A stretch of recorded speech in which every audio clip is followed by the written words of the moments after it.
আসসালামু আলাইকুম, সবাই কেমন আছেন? আশা করি ভালো আছেন। আলহামদুলিল্লাহ আমিও ভালো আছি। আমি এখানে আমার বাবুটা পোলাও খেতে চাচ্ছিল, মোরগ পোলাও। তো চিন্তা করলাম 4 পিস মাংস ছিল, এটাকে আমি ওকে একটু করে দিই। ও বাচ্চা মানুষ করে খাক, হুটহাট এরকম যখন যা চায় মন চায় সেটা আমি করে দিই। আমি এখানে 4 টুকরা মাংসকে লেবু দিয়ে আর ব্ল্যাক পেপার দিয়ে মাখিয়ে রেখেছিলাম আধা ঘন্টা আগে। এটাকে আমি এখন ভেজে নিয়ে নিলাম। আমার দেখেন কি সুন্দর করে ভাজাটা হয়েছে। এখন আমি এটাকে তুলে নিচ্ছি। একটু ঘি আর তেল বাড়িয়ে দিয়েছিলাম যেই কড়াইটাতেই আমি রান্না করব। দেখেন অনেকটা ঘি আর তেল এটা একসাথে করে দিই। আর ঘিয়ের একটা স্মেল পাওয়া যায়। এখানে আমি 1 কাপ পরিমাণ পেঁয়াজ দিয়ে দিয়েছি। পেঁয়াজটা ভাজা হয়ে গেলে এটার মধ্যে আমি মাংসটাকে দিয়ে দিব। এই পেঁয়াজ ভাজাটার মধ্যে না আপনারা অর্ধেক অর্ধেক ঘি আর তেল দেওয়ার চেষ্টা করবেন। ঘিয়ের যে একটা স্মেল পাওয়া যাবে, অসম্ভব ভালো লাগে এই ঘ্রাণটা। আমি এখানে আদা বাটা দিয়ে দিলাম 1 চামচ, রসুন বাটা দিয়ে দিলাম 1 চামচ, এখানে পেঁয়াজ বাটাও ছিল, আর এখানে পোস্ত দানা বাটা, পেঁয়াজ বাটা, জয়ফল, জয়ত্রী এগুলো সব বাটা একসাথে আমি বেটে রেখেছিলাম, ওইটা দিয়ে দিলাম এখানে। আর দিয়ে দিব আমি এখন টক দই ফেটিয়ে রেখেছি, আর একটু বাদাম দিয়ে দিচ্ছি। আপনারা বাদামটা যে যে ইচ্ছা মতো দিতে পারেন। বাদাম দিয়ে দিব, চানা বাদাম। ইচ্ছা করলে আপনার ইচ্ছা মতো বাদাম দিতে পারেন, এটা কোনো নিয়ম নাই, একই রকম টেস্ট হয়। আমি 1 চামচের কম দিলাম মরিচ গুঁড়ো, 1 চামচের কম হলুদ গুঁড়ো, 1 চামচের কম ধনে গুঁড়ো, জিরে গুঁড়ো, আর পরিমাণ মতো লবণ, স্বাদ মতো লবণ দিতে হবে। এটা দেওয়া হয়ে গেলে আমি একটু আদা বাটার যে পানিটা ছিল সেটা দিয়ে আমি কষিয়ে নিলাম। আদা বাটলে যে পাটা ধোয়া যে পানিটা থাকে না, সেটা আমি রেখে দিই সব সময়। ওইটা তরকারি কষানোর সময় দিলে না অনেক সুন্দর লাগে, ভালো লাগে। আমি মাংসটা দিয়ে দিলাম। মাংসটা একটু নেড়ে চেড়ে কষিয়ে নেব। যেহেতু মাংসটা আমার ভাজা হয়ে গেছে, এখানে বেশি সময় লাগবে না। ভাজা মাংস রান্না করতে বেশি সময় লাগে না। এখানে প্রায় 50-60% মাংসটা ভাজা হয়ে গিয়েছিল। আপনারা তো কালারটা দেখেছেন। আর এখন দিচ্ছি আমি এখানে টক দই ফেটিয়ে নিয়েছিলাম 1/2 কাপ পরিমাণ, এটা দিয়ে দিলাম। 2 চামচ পরিমাণ চীনাবাদাম বাটা। আপনারা যে ইচ্ছে মতো যেটাই দিতে পারেন, যেটা ভালো লাগে, যার যেটা ভালো লাগে সেটা দিবেন, কিন্তু স্বাদ কিন্তু একই রকম হয়। আমি ম্যাক্সিমাম সময় চীনাবাদাম বাটা দিয়ে রান্না করে দেখেছি, অসম্ভব টেস্ট হয়। তো মাংসের মধ্যে চীনাবাদাম বাটাটা আমি সবসময় দেওয়ার চেষ্টা করি। আর এই মশলাগুলো এখানে এখানে কিছু সাদা গোলমরিচ, তেজপাতা, এলাচ, দারচিনি আমি আস্ত করে উপর থেকে দিয়ে দিলাম।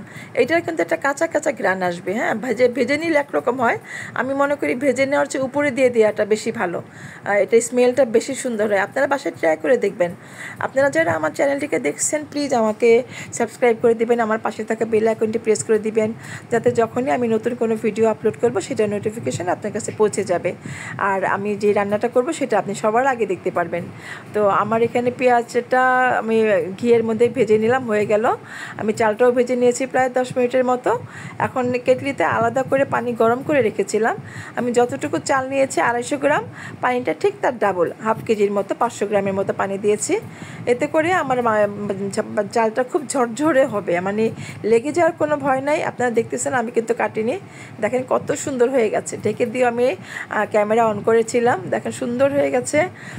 আমি আরেকটু রাখবো, এটা 10 থেকে 15 মিনিটের মধ্যে হয়ে যাবে, যেহেতু বলক দেওয়া চালটা। আর এটা তো ভাজা ছিল, 10 মিনিট ভেজেছি আমি, যার জন্য চালটাও গরম, পানিটাও গরম, দ্রুত হয়ে যায় এভাবে। তো আমি এখন ভাতটা অর্ধেক তুলে নিব, তুলে নিয়ে অর্ধেকটা নিচে রাখবো, হাঁড়িতে রাখবো, রেখে এটাতে মাংসটাকে আমি ছড়িয়ে দেব। এইভাবে করে আপনারা বাসায় বাচ্চাদেরকে আসলে সময় লাগে না, আলাদা করেও দেওয়া যায়। আবার আপনি মাংসটাকে এখানে মিশিয়ে দিয়ে দেবেন, এটার একটা আলাদা টেস্ট, স্মেল সুন্দর। মানে এটা রান্না হয়ে যাওয়ার পরে বাসাটা অ্যারোমেটিক ফ্লেভারে ভরে যাবে। হ্যাঁ, মানে বাচ্চারা বাসায় খেয়ে শান্তি পাবে, তখন বাইরে খেতে চাইবে না। আমার বাচ্চা বাইরে খেতে গেলে, কোথাও গেলে আসা বলবে যে কী খাবো, পরে বললাম তুমি মাত্র খেয়ে আসছো, বলে যে তুমি জানো না তোমার ছেলেকে, যে এই যে তার একটা কনফিডেন্ট যে বাসায় এসে সে খেয়ে মজা করে খাবে, এটা আমাকে টানে, এটা আমার খুব ভালো লাগে। আমি সেজন্য চেষ্টা করি ওর মনের মতো করে দেওয়ার জন্য। এখানে আমি সব কিছু দিয়ে, এখানে আমি প্রায় 200 গ্রামের মতো দুধ রেখেছিলাম, এটাকে আমি দিয়ে দিলাম, উপর থেকে দিয়ে দিলাম ওই পেঁয়াজ কুচানোটুকু, যেটুকু বেরেস্তা ভেজে রেখেছিলাম, অল্প করেই দিলাম। পোলার মধ্যে তেমন এটা দেই না। আর এখানে কিছু কিশমিশ দিয়ে দিলাম, এটাও ধুয়ে রেখেছিলাম। উপর থেকে কাঁচামরিচটাতে দিলে আলাদা একটা ফ্লেভার পাবেন অবশ্যই। আমি তো এটা সবসময় উপর থেকে কাঁচামরিচ দিতে পছন্দ করি, আপনারা জানেন।